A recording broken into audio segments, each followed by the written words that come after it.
Hello, and welcome to the Confidence Academy podcast.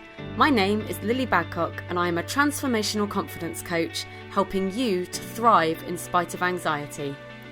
Each week, I will be sharing interviews with guest experts from around the world who have lived through their own experiences and who now help others to do the same. I will also be sharing the tangible steps you can take to start managing your own anxiety. It's my aim to reach as many people as possible with the message that no matter what you're going through, no matter what your struggle may be, there is hope, and there is a way to create an amazing life for yourself. The incredible people I've been blessed to interview are walking, talking examples of how this is possible, and I truly hope you will find their stories inspiring, uplifting, and motivational. The conversations are very open and candid, and occasionally may include some adult language, so please take care when listening around little ones or grab some headphones. This podcast series is brought to you in association with Lily Badcock Confidence Coaching, offering private and group coaching to help you thrive in spite of anxiety. If you're ready to ditch the stress and frustration of battling anxiety every day, why not visit www.lilybadcock.com to see how I can help. There are free resources available to download and start using straight away, plus the option to sign up for ongoing coaching if you wish. Before we dive in, don't forget to leave a review for us on iTunes and to check out the links in the podcast notes to the free resources we have available for you. But for now, let's get you on your way to living your epic life anxiety-free. Because remember, confidence is yours as soon as you choose it. Hello and welcome back to another episode of the Confidence Academy podcast. And today I've got the gorgeous Rebecca Lockwood with me, looking damn fine, I have to say, with her beautiful new haircut. And you guys can't see it, so you'll just have to take my word for it. But Rebecca, welcome to the podcast. Oh, thank you. Thanks for having me. Oh, you're very welcome.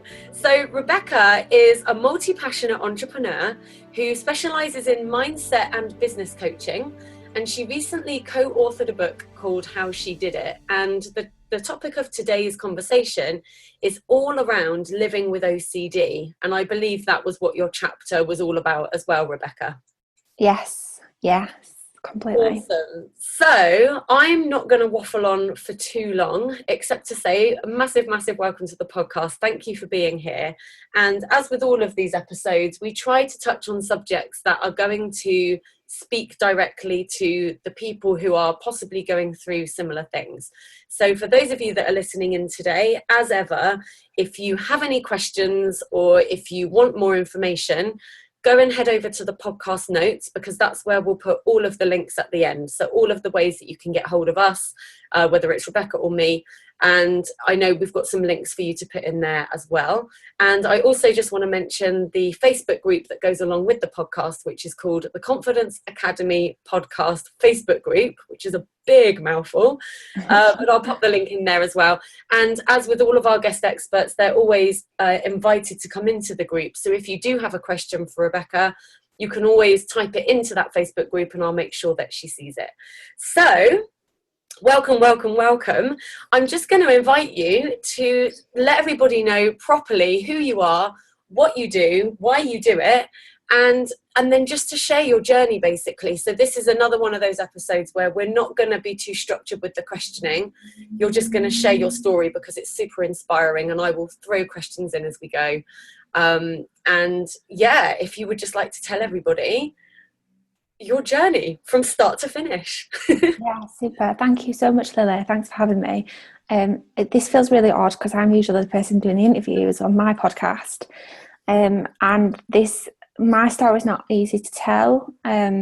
So I was thinking this morning of every single excuse why I could cancel, but I couldn't. I just had to go ahead with it. So I'm a bit nervous. I might end up stuttering, and my hands are very sweaty. Give them a rub on your jeans. Yeah, so I'm Rebecca Lockwood. I'm very entrepreneurial. I've always said since the age of 13 I'm going to be a millionaire by the time I'm 30, and I've never had any idea how I was going to make that happen. I just knew somehow it was going to be through having a business or doing something spectacular. At first I thought I was going to be a famous actress and dancer. So I'm trying to figure out how to incorporate that into my business at the moment. So I'll start from there then. I grew up I'm from Yorkshire, so you can probably tell from the accent. I grew up on a farm in the middle of nowhere. It wasn't a very nice place to live. It was in terms of being on a farm in the middle of nowhere, but then it wasn't in terms of, it was very dirty. It was put in the nicest way possible. Like you wouldn't have even wanted to walk around in your shoes, let alone your slippers. And it was challenging. We got picked on at school, and I found myself looking after my young sisters from a very young age, and it wasn't the ideal situation. My mum would always be out working, so she'd work really long hours, and so we always saw her, although obviously we were at home on our own from probably the age of around 11. I was looking after my younger sisters, but we always saw her out working, which was quite inspiring because she did whatever it took to bring the money in. She was a single parent, to make sure that we had a place to live, and we had everything we needed, even though it wasn't in the ideal situation. So that was truly inspiring. I think I definitely got my work ethic from my mum. But what happened, I think when I was 11, that was kind of a big turning point for me. One day we were walking to meet her at the train station, and a man tried to kidnap me. He dragged me into his car and tried to knock me out, and I fought my way out and managed to escape. But that was a point in my life where I didn't really know what was going on, and it kind of, I remember afterwards, I started wetting the bed again, and my mum had to bath me again when she was around, and I just remember being looking in the mirror and just crying, not really understanding who we are in the world and why we are who we are, and really questioning everything about life and the universe, and that kind of gave me a deeper I was just trying to understand deeper who we are as people and how it all began. So I think that it was kind of an awakening in an odd way. That's the only way I can really describe it. I do talk a lot about it in my chapter in my book, which is available to anyone. I'm sure you'll add the links there. Mm-hmm. So I kind of went from, at that age, I really struggled then because I found myself growing this really bad temper, and I struggled at school. I couldn't get along with people. If people even looked at me in the wrong way, I'd really lash out, and I'd struggle with my emotions. I'd get really confused between how to feel happy and how to feel sad and how to feel excited. And the only thing that I really found I could do well was dancing and acting, so things that took up my energy, and so I did manage to contain it through doing that. I kind of then went through a stage. I got removed from school because of the way I behaved, so I left with no GCSEs, and I kind of really had nothing going for me. I had a really bad patch then between the age of 15 to 19, which I'm not even going to go into. It was horrendous, but at the age of 19 it kind of went in a different direction completely. I found that by channeling my energy into the acting and the dancing, and then into sales, because sales roles were very much chatting to people and using all your energy and using your body language, and I really quickly picked that up, and it kind of really, my career really took off from accidentally landing a sales job. So at that point I kind of felt like things had started to go in the right direction. I did struggle kind of understanding myself still, with my emotions and stuff, but it kind of was a creative outlet for me to push it through.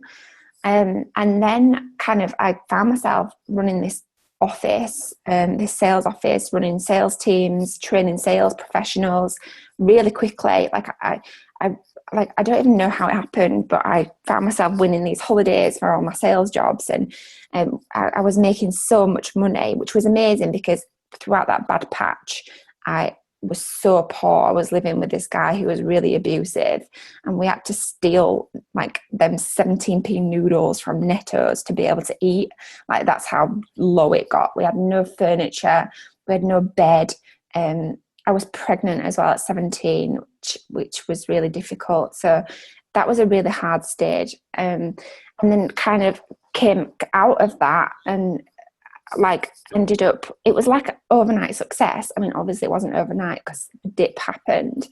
But I always started to feel like I felt guilty because I don't even know why I did, but I felt like, how can things be this good when they were so bad? Like, I felt like I almost had like a debt to repay. Don't know who to. And I think this manifested in myself as OCD. I didn't really understand what it was at the time. It wasn't until I had my daughter in 2015 that I was diagnosed with OCD. And I started to have a really bad panic attacks at that point. And I found myself telling myself these stories around like, well, you're not good enough to do that. Why do you think you can have all these nice things? Why do you think you can live this amazing life and have this amazing daughter? And by that point, I had my partner who was amazing, but I didn't believe I deserved all of that stuff. And I think OCD, I think people really misunderstand what OCD is. And when the doctor told me, I was like, what are you on about, OCD? I don't like what, like, people think it's all about being clean and being tidy, and you hear people joking about all the time that they've got OCD because they need to clean up. But for me, it's nothing to do with cleaning. It's like repetitive thinking. So OCD is repetitive thinking. So through the people that it comes through, like, obviously there are people that have it that need to clean because they believe something bad's going to happen if they can't clean. And for me, I used to have repetitive thinking about killing myself and harming myself. And it happened after having my daughter. It got really bad to the point where it was more like an urge to do it rather than just a thought to do it. And I really didn't understand why I was thinking that way, because I had this amazing husband, I had this amazing daughter, I had an amazing business, everything was going amazing on the outside, but on the inside it was like black, like it was like this big black hole, and I just couldn't stop these thoughts from happening. And then because they were happening and they got so bad, I then found anxiety was kind of a secondary thing to it, because I felt anxious then that I was feeling that way, and then it made me really tense. And then I started thinking, what would other people think of me if they had any idea? And it's really crazy to say it out loud now. And like I said, I've not spoken about it as much as I feel I should, really, because I think there's a lot of people that suffer with it, and it's a taboo subject. So like the chapter in my book that was only released recently, it became a #1 bestseller, the book, which is amazing. But that was really difficult to sit down and write and then read back to myself and then put out there to the world. And that's why it's so difficult kind of having this conversation. Love you. To back out of it. But when I finally acknowledged to myself that I had this problem and that it was a real thing, and because I'm the kind of person as well, and I think as women, especially as women who have a business, we always believe that we should be doing more, that everything should be okay, that we can figure it all out ourselves and we don't need help. We don't need outside help from other people. And when I finally just sat down with myself and said, fucking hell, I need to speak to somebody about this. And I suffered with, not as bad as I did until I had my daughter, but I did suffer with it for years before having my daughter, but just didn't recognise it. But it was when I finally took that step and said, yeah, I need help, and reached out to my doctor, that things started to really change.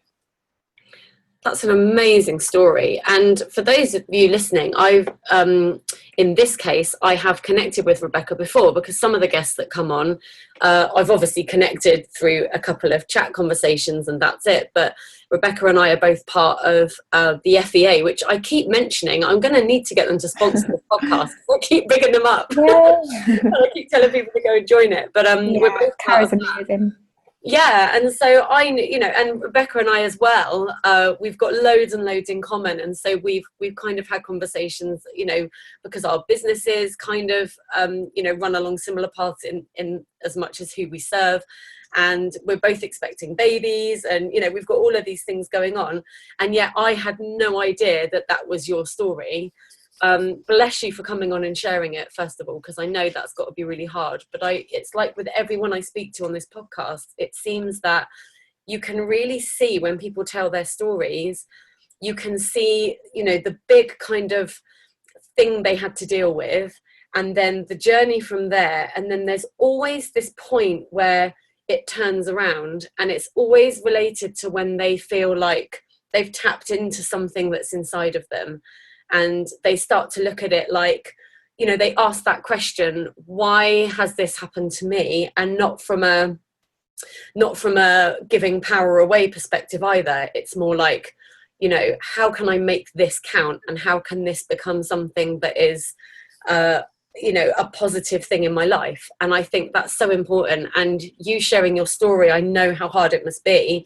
But I just think anyone listening who's going through anything similar, and you've covered like a bunch of stuff already, so I'm sure there's loads of people who are going, oh my God, it's not just me. I think that saying on its own of it's not just me is so powerful. And I think I said to someone the other day, or somebody said to me, it isn't that when you realize you're not on your own that suddenly everything goes away and suddenly everything's better, but just that feeling that you're not the only one gives you a little bit of energy to kind of fight another day, or to find another way around it, or it just gives you a little bit of hope. And I think something you touched on that I really wanted to come back to was this idea that, and we can only speak as women and as business owners because that's what we are, but I see it all the time with other female business owners, that we do think we're supposed to have it all figured out. And I think it's actually like, it's like that for a lot of women. They just think it's not okay to be broken. And if you look back to really kind of olden times, and even, if you look at the people in your life who are elderly, they have this real grit about them, this real thing, and especially a British thing I've noticed, where it's like, stiff upper lip. Don't tell people that you're struggling. You can't let on that it's painful. You can't let on that anything's wrong. It's a real kind of, piece it all together, cobble it together and present it to the world as if it's all fine. And that I think that's so hard to then deal with, because like you said, if only people knew, if only people knew that this is what I go through. And then you start to associate that with how people treat you and how people see you. So even if you're surrounded by people who are saying, oh, you're amazing, you're inspiring, or, I love you, or whatever, that constant voice in your head that's going, you wouldn't if you knew. You wouldn't if you knew. And it completely takes all of the goodness out of, whatever you're getting from other people, you block it with that notion that if they really knew who you were, then they wouldn't feel like that. And I think, there's definitely, I've found this as well. We have this idea that, especially if we're trying to build a business where we're helping other people, which if you are building a business, that's the best kind of business to build. We think that we can't help anyone until we're completely fixed and until we're completely perfect and that we've figured it all out. And I know I struggled with that for a long time. It was like, oh, well, yeah, I can teach somebody about this and I could talk about that, but I'm a fraud because I'm still dealing with it. So how could I possibly? And I think this podcast is a massive kind of FU to that idea, because it's like, you know what, like all of us on this podcast are still navigating these issues of what, all in all their forms. But by sharing the information, by saying what's worked for us, and by sharing our struggles and our stories, we're giving hope to each other. It's not even a pedestal thing, it's a shared thing. So We give hope to each other, we give inspiration to each other. It's like support for each other, even just to say you're not the only one. And it's super powerful. So I think that's incredible. And the fact that your book became a #1 bestseller is super exciting. And Rebecca did mention that you can get her chapter. So as I've said, we're going to link to that in the podcast notes. So if you want to read the whole story and go through it again, then definitely do that. And obviously we'll put a link to where people can buy the book as well, because it was a co-authored book. So there are other inspirational stories in there that you might want to check out if you like what you're hearing. So amazing stuff. So where did you go from that point? So, because I think you're right, the term OCD, I mean, I've been guilty of it, and you hear people all the time, they're like, oh, I'm a bit OCD about that. And it's kind of banded around. And I think in the similar way as anxiety is, you know, if you hear people all the time saying, oh, I have anxiety about that. And I think when you've actually had anxiety in something other than just feeling a bit wobbly about something, you're like, you don't know. You don't know what that is. And not to take away from anyone who feels like they've got it, but, you know, OCD isn't just about, you know, keeping things clean and liking things neat. I know that can be one thing that people struggle with, but even the people that have been diagnosed with OCD, it isn't just that they like things to be neat, it's that their whole world feels unsafe if it isn't. And I think that's the case, isn't it? And this is where the misunderstanding is. So obviously anyone listening with OCD is going to be nodding along going, oh my God, yes. But I think it's important. There's going to be a whole bunch of people who maybe don't know about OCD, which stands for obsessive compulsive disorder. So like you said, it's recurring thought patterns. So after you were diagnosed with that and you got your head around the fact that that's what you were dealing with, what was your next step on from there? At what point did you think, this is something that I want to try and get my head around, or this is something that I want to try and even control or maybe even overcome? Yeah, so I before I was diagnosed with it, and it got really bad after having my daughter, because I think it was encompassed within the postnatal depression, and you know, and I started having panic attacks. That was the point that led me to say, right, okay, I need to, because it was like the thoughts had been completely ramped up. I went to see the doctor, and the first thing she said to me was, it'll never go away. And I was like, fuck you. A ray of sunshine. I just thought, what kind of thing is that to say to somebody? And half of me still holds on to that belief, but the other half of me wants to really truly believe that what she said was a lie.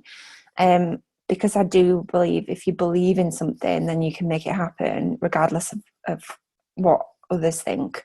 Mm-hmm.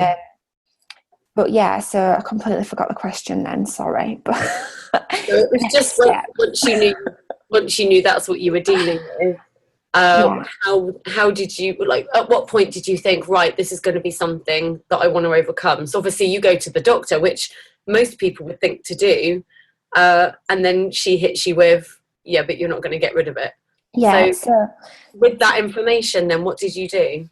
So before I was diagnosed with it, then I always just thought that there was something, obviously there was something wrong with me, but that it wasn't normal, and that it was disgusting, and that I felt really I needed to have a bath and wash, because the thoughts were horrible and intrusive. And but then when I was diagnosed and the doctor, said that to me, she referred me to a psychotherapist.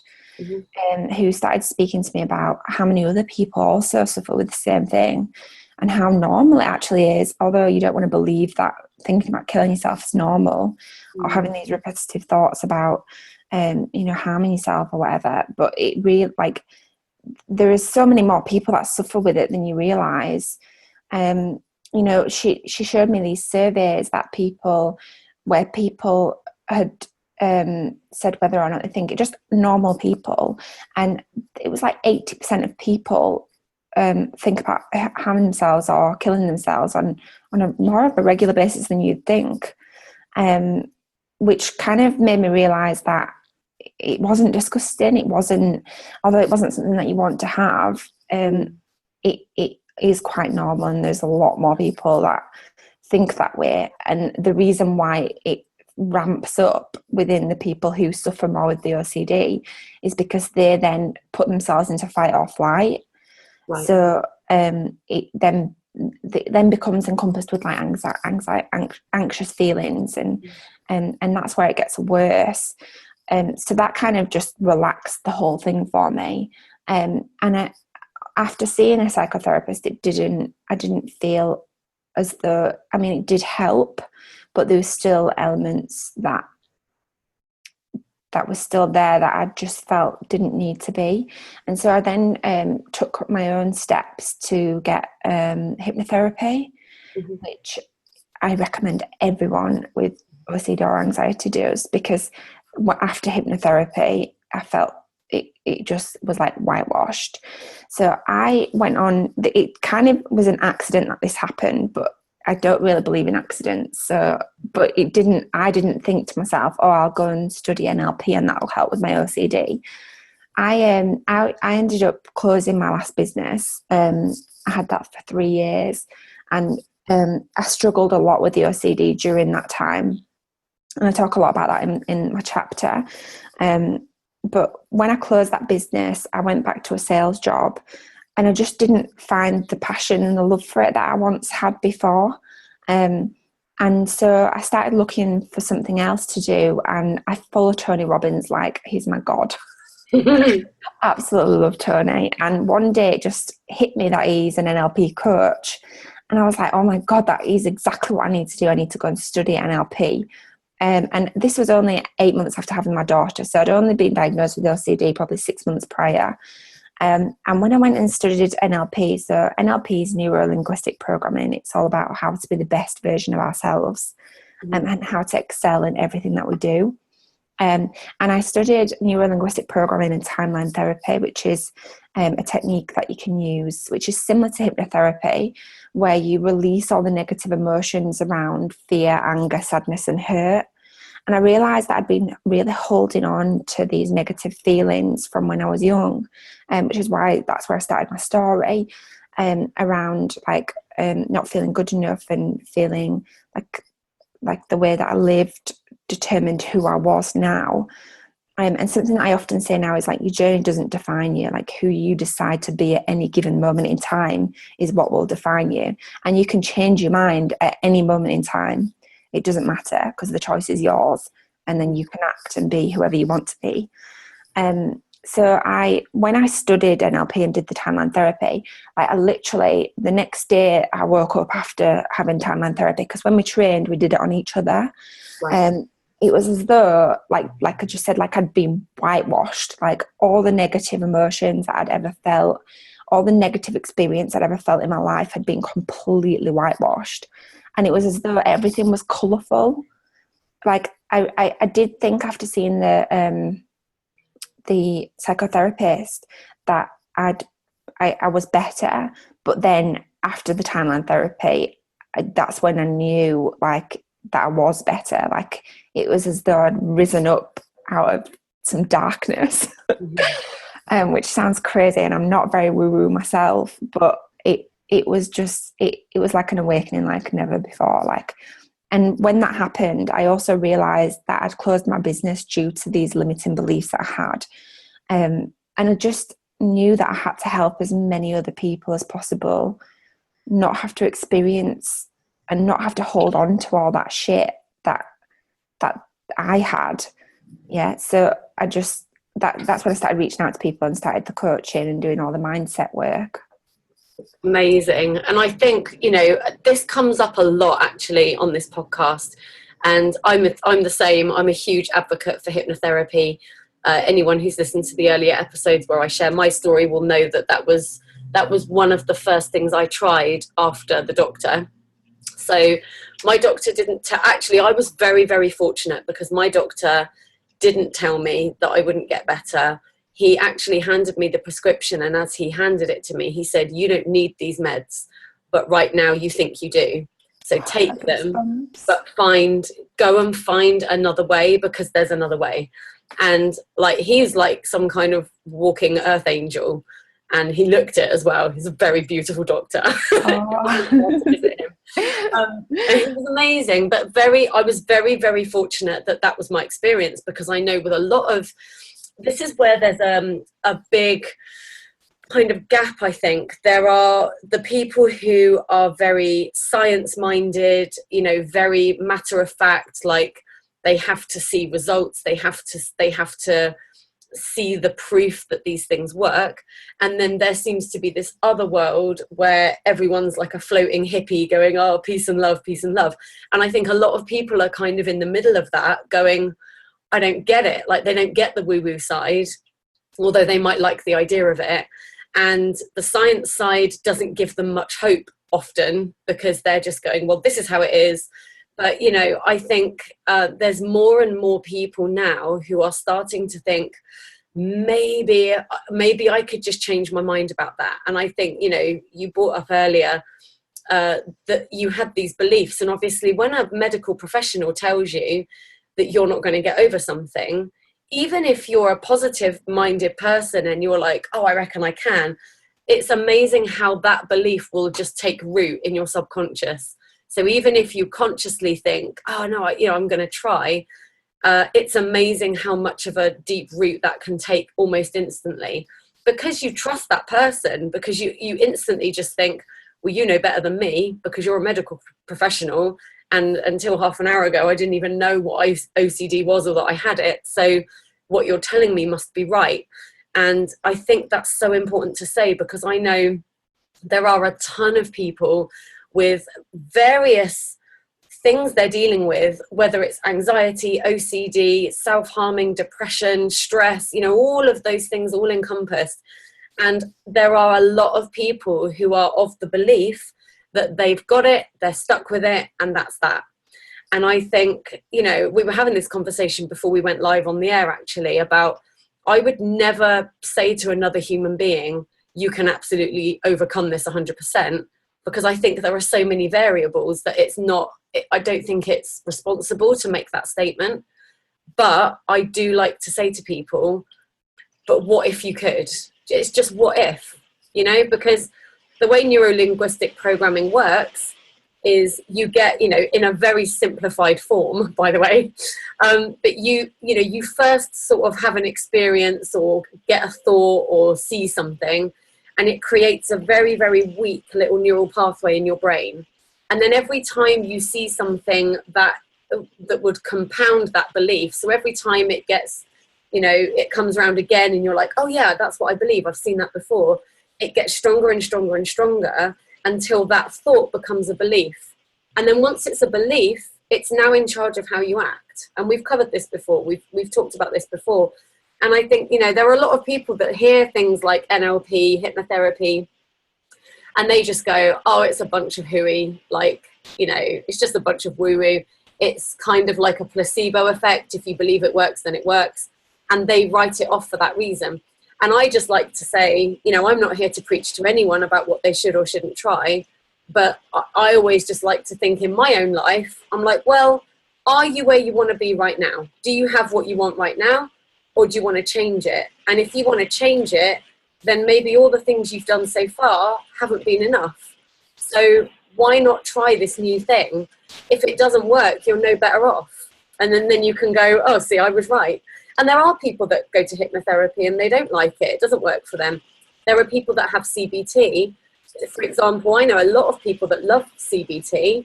And I was so excited to do it because I'm so into all of this. I love talking about the mind, you know, the strength of the mind, and, you know, and I'm all for that. So when the doctor was like, try CBT, I was like, hell yeah, get me in there. And I really didn't like it. I just couldn't get on board with it at all. So, you know, and that's coming from someone I actually thought I was going to love it. So I think you just have to try these things. I have to apologise. It's absolutely peeing down in the background. So if you can hear the pitter patter in the background, that's what it is. I think. So the other thing, you know, there's a couple of other things that you brought up that I want to just highlight, which was the guilt that we have as well around it's our own perception of what we're dealing with and why we're dealing with it.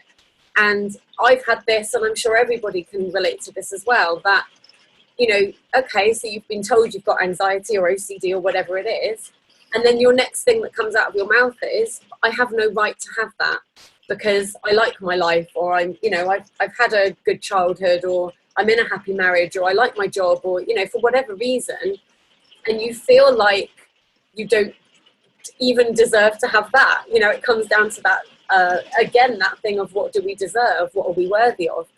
And I don't think that that is conducive to creating positive change either, because then you're in a cycle of, you know, beating yourself up for having it when you never chose to have it. And, you know, I know Tony Robbins, I've heard Tony Robbins say this, and other people as well. And it's one of these statements that I think can hold a lot of power, but it can also take a lot of power away. And the statement is that if you look around the world, there'll always be somebody worse off than you. And I think, okay, sometimes that can help, because if you feel like you've got the worst possible deal in the world, then it might make you feel a bit better to know that someone is worse off. But actually, a lot of the time, you then beat yourself up for feeling that way, because you think, oh, I don't have any right to feel like this. And when you feel like you don't have a right to feel something, then you're not prepared to deal with it. At that point, you're trying to block it, you're trying to shut it down. So the other thing, I've been scribbling notes as you've been talking, because there was so much goodness that just came out of that. And I think the other thing you said that I want to highlight is there is a process that we go through. So everyone I've spoken to so far who has been through something and is now, so say, not on the other side of it, but maybe on a better path, on a new part of their journey, we all had to stop the struggle first. So the first thing you do is you just find a way to not struggle, and then you look for how you thrive. And I think where the disconnect is lots of people feel like they have to go from 0 to 100. They have to go from being completely anxious and depressed to jumping through rainbows and skipping around life like it's all, you know, daisies. And, you know, that isn't life. That actually isn't what life is about. So you stop the struggle first. You ask yourself, in this moment, what do I need? And, you know, maybe you don't have to be plastering a smile on your face every day. You don't have to put this front on for everyone around you. You just have to get through your 24 hours. And then when you've learned to do that, often then you find ways where you go, well, actually, just surviving isn't enough for me. Maybe I don't want to just survive. Maybe I want to have an absolutely kick-ass life, and I'm going to see how I do that.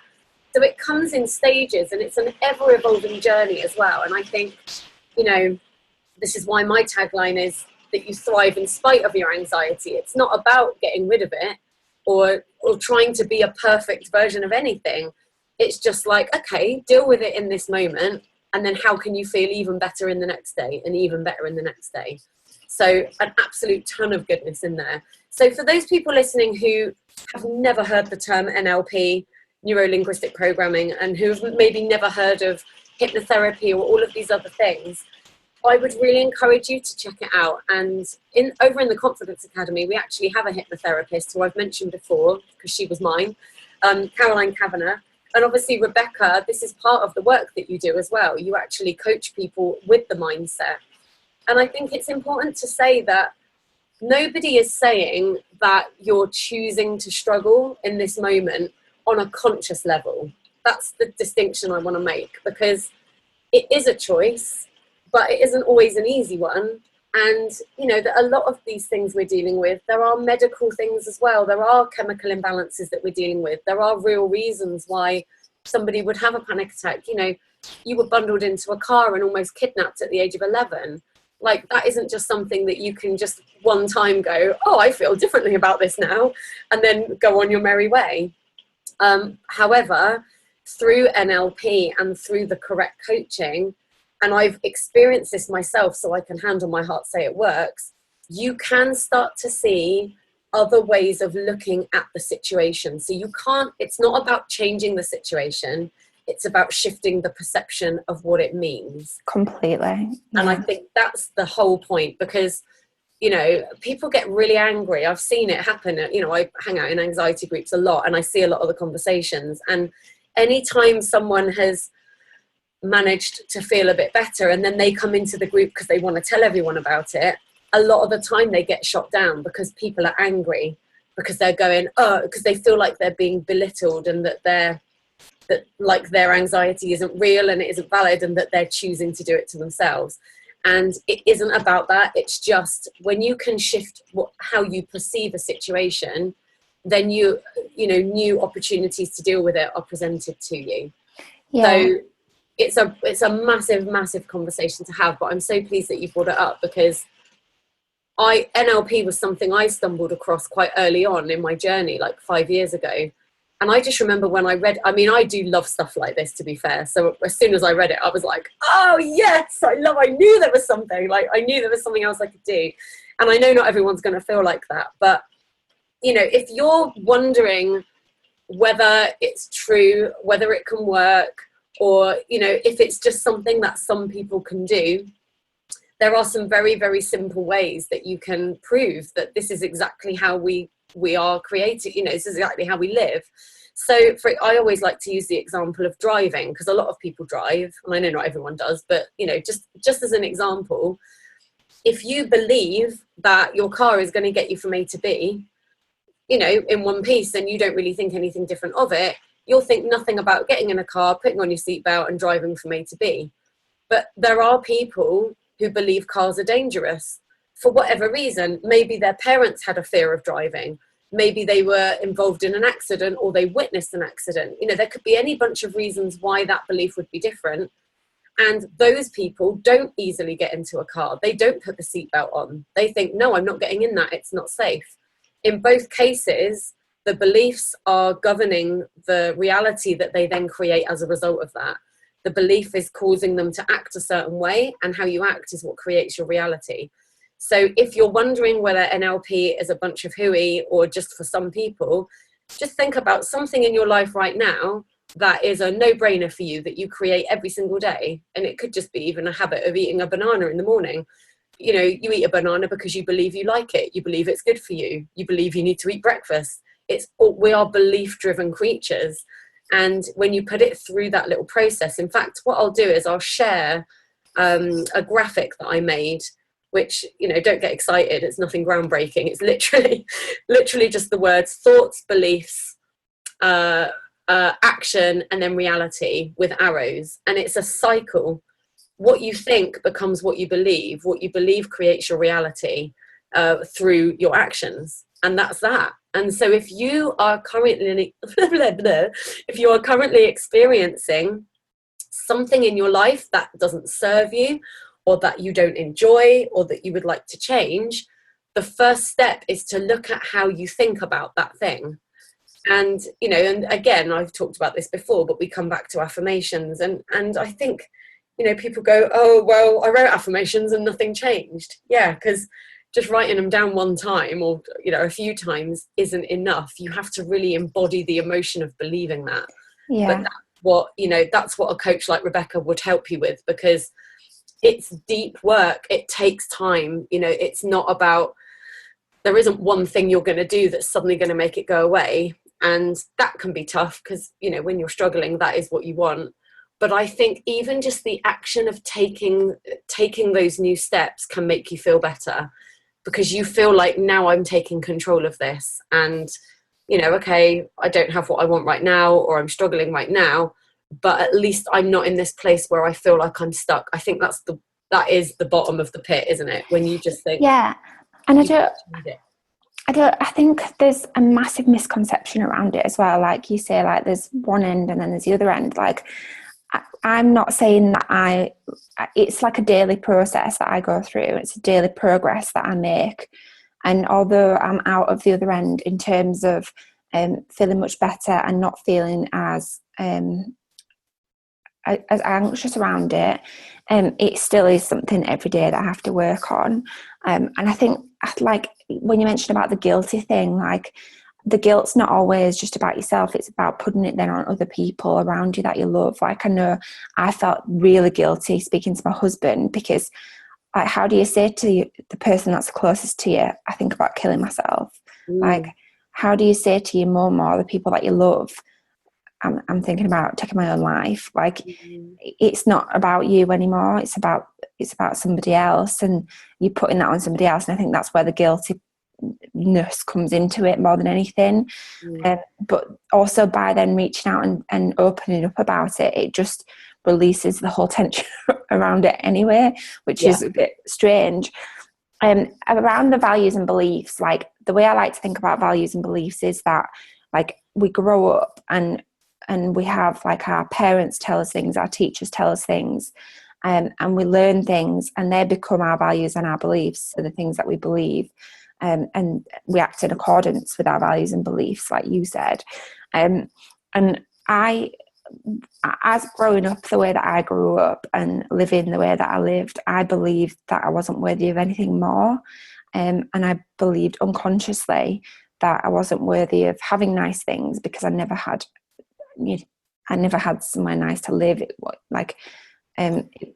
wasn't very nice, and it wasn't very clean, and so for a long time I believed that, and that's how I found myself in these awful relationships, and how my life almost turned into an awful direction.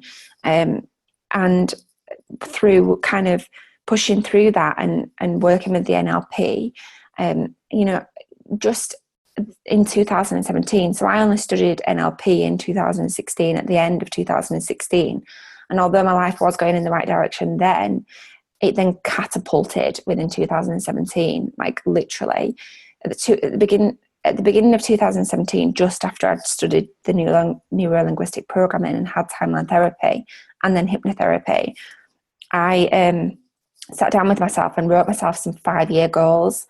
I then managed to achieve them in 5 months. So, like, the book, working with my clients one-to-one, completely owning my business and what I did, helping other people come through similar situations in very quick spaces of time. And then having a daily ritual to follow that keeps you vibrating at that frequency.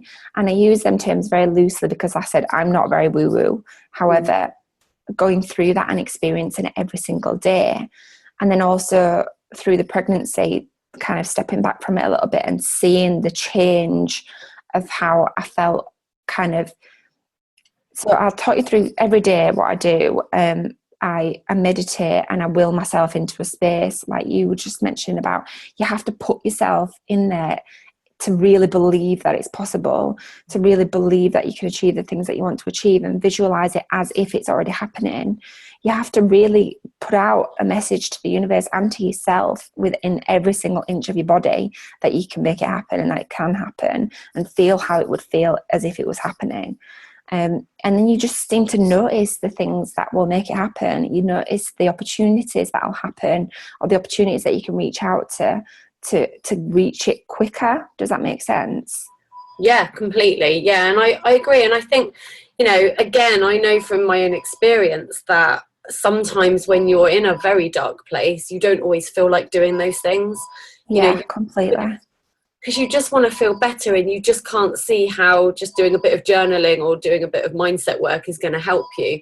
Yeah. But I've learned to recognize that even that is the anxiety talking. Yeah. Even that is keeping you in that negative cycle where, and then it just becomes a thing of, okay, well, I might be right about that, but if I don't try this other thing, one thing for sure is this is where I'm going to stay, and this is where I'm going to be stuck. So I think you act in spite of it. You do it anyway, even if you don't feel like it. Yeah, definitely. I definitely some days still feel resistance to doing them things because I know that they'll make me feel better.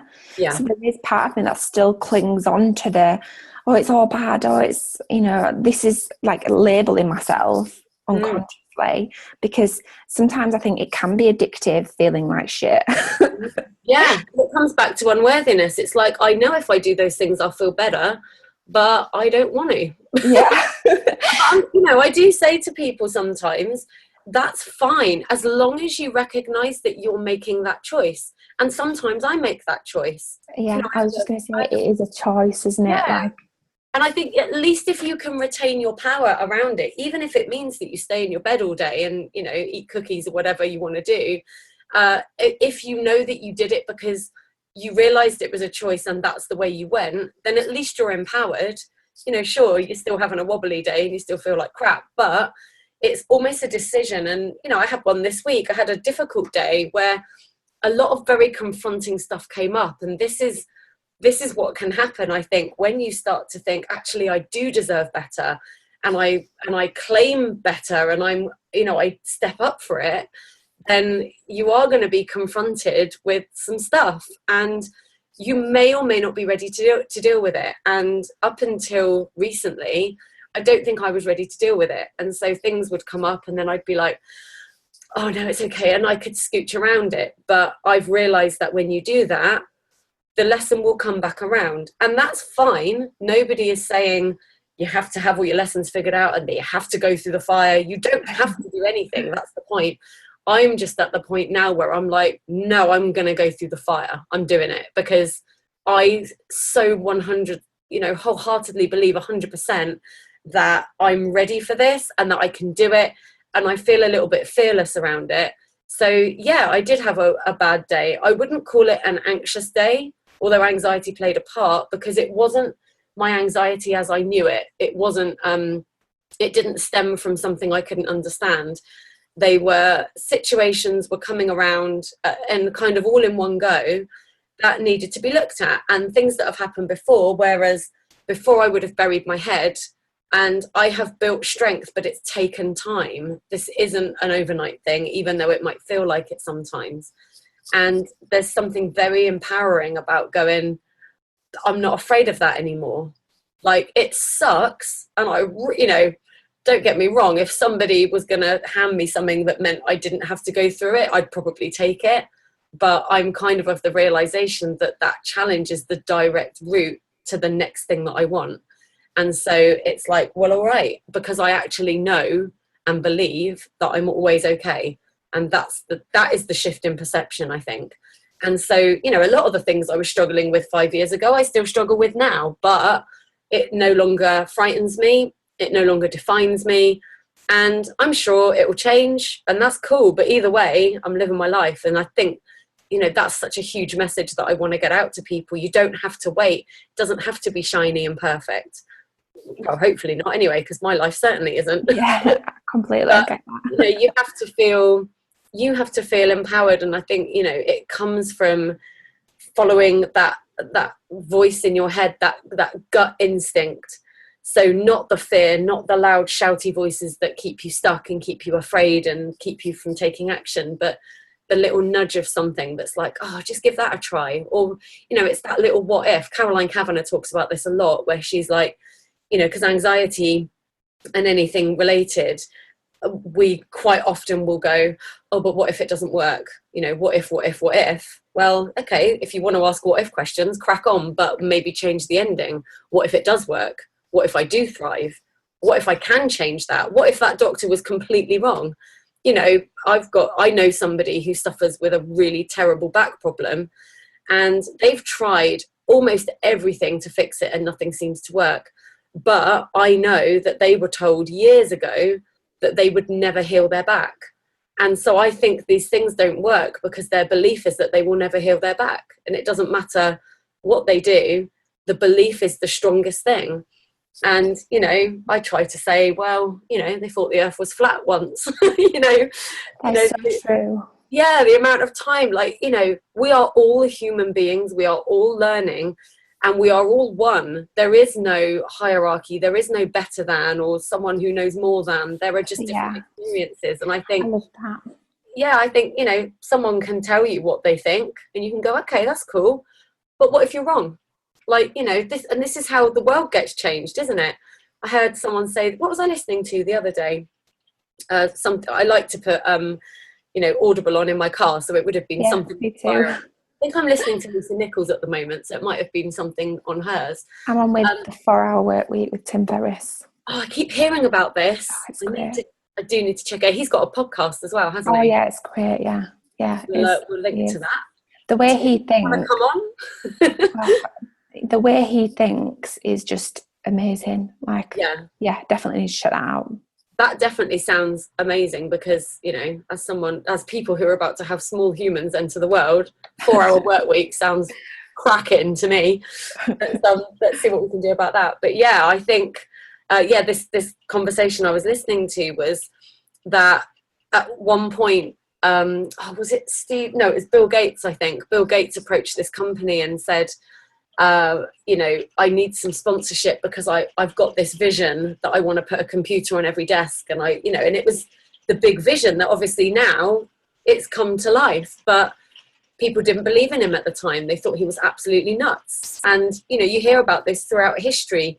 These people that changed the world essentially with their idea, they were the ones who just dared to challenge what everyone else believed. And so do that in your own life. You don't have to be Einstein or Bill Gates or anyone like that. You can create that epic change in your own life just by challenging those beliefs, and and make it fun as well, like a child would. If you say to a child, you can't do that, they're like, I beg to differ, and I will do that.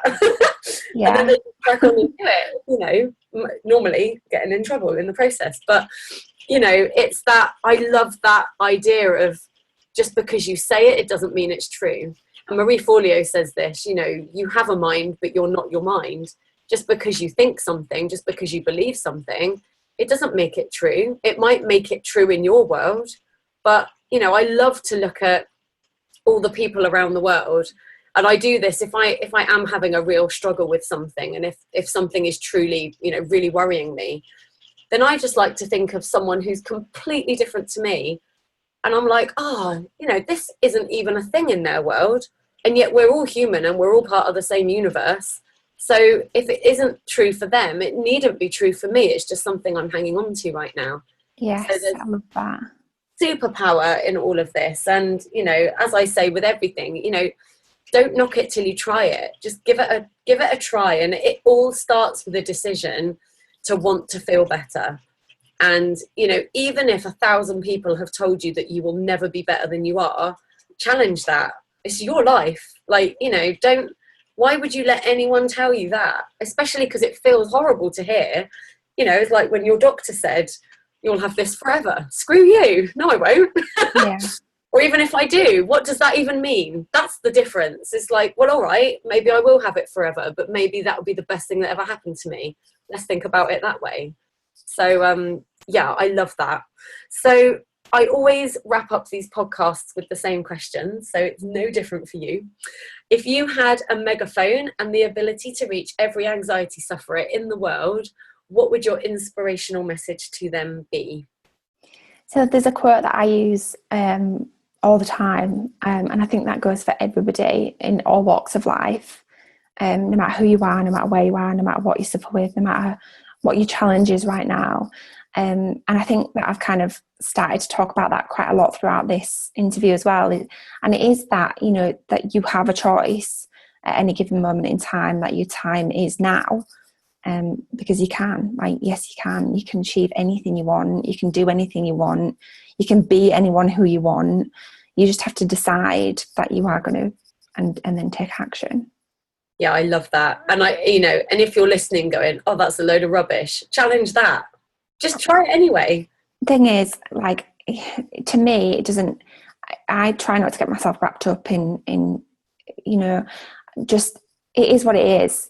People are just people. We are who we are, and like you say, everyone has different values, different beliefs, and everyone's got a different model of the world, but everyone has a choice.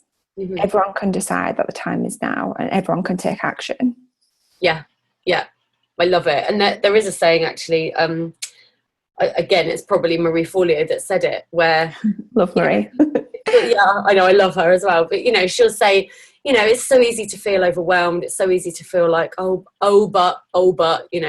this, but that. But, the one thing we all have in common is we all have the same 24 hours in a day. And I always love to think of Richard Branson in that respect. I'm like, he's got the same opportunities I've got in terms of how many hours he's got in his day. And Tony Robbins as well. And I mean, if you look at Tony Robbins, you mentioned a daily routine earlier. If you look at Tony Robbins' daily routine, it's absolutely nuts. He's got some kind of freezing plunge pool that he chucks himself into, and then he has a hot shower and he meditates, and stuff like that. It can feel so far away from reality when you're a mum and you're doing the school run and you're thinking, God, yeah, a plunge pool would be nice, but here I am in the car at 8:30 in the morning getting my kids to school, but it is choice.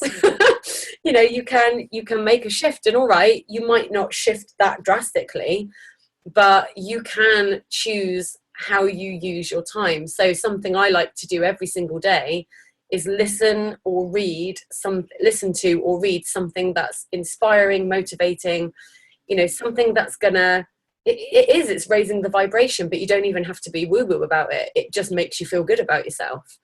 And for other people, that would be listening to music. For someone else, it would be calling a friend or visiting a family member, or hitting the shops, or even just sitting and watching telly. Like, identify what you love to do and make sure you do it every day, even if it's only for 10 minutes, because then that's the step in the new direction that I keep talking about, and it only takes one. And we might all end up with freezing plunge pools like Tony Robbins, or we might not. It doesn't matter. There is no recipe for success. There's just this belief that you can change if you want to.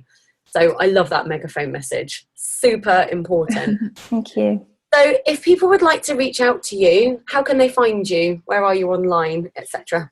The best place to find me, in terms of me personally, is RebeccaLockwood.org.uk. I share a lot more personal stories. I have a personal blog over there. And then for business related stuff, I do a lot of business blogging. I love writing. And I'm just about to launch a YouTube channel, which is really exciting but really scary. Yeah, you can find all the business related stuff over at hersuccesstribe.com. Lovely. And as always, we'll put that over in the podcast notes as well. Oh, thank you. Thank you so much for having me. Oh, thank you for being here. It's been amazing to speak to you and to hear your story, and for you to share all of those golden nuggets of wisdom. And so for those guys listening, I really hope that you'll check Rebecca out. As I said, come over to the Confidence Academy podcast Facebook group, and you can ask questions in there as well. And one thing that I have started to introduce are live streams with guest experts. So Rebecca, maybe we'll have a little brainstorm and come up with something we could do, maybe some NLP exercises or something over in the group that people can come and be part of. I think there are some amazing mindset techniques you can learn in just a few minutes to just show you what's possible.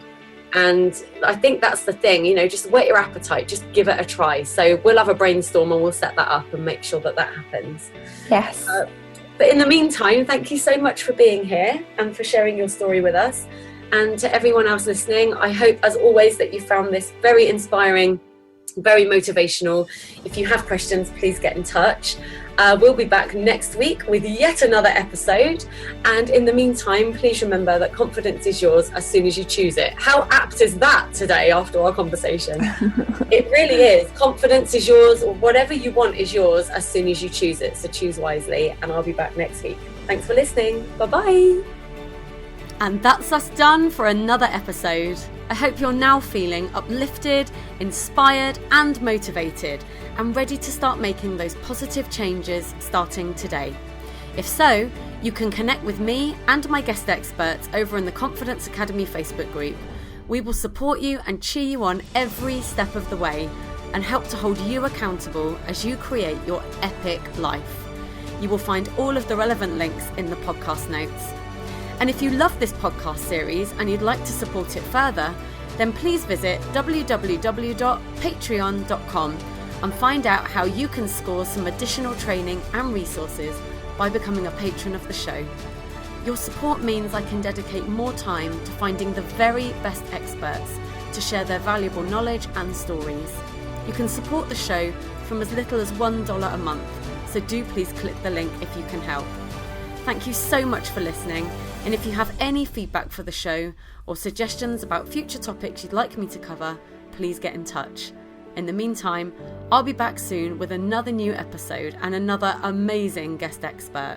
But until then, look after yourself, dream big and live bigger. And remember, confidence is yours as soon as you choose it.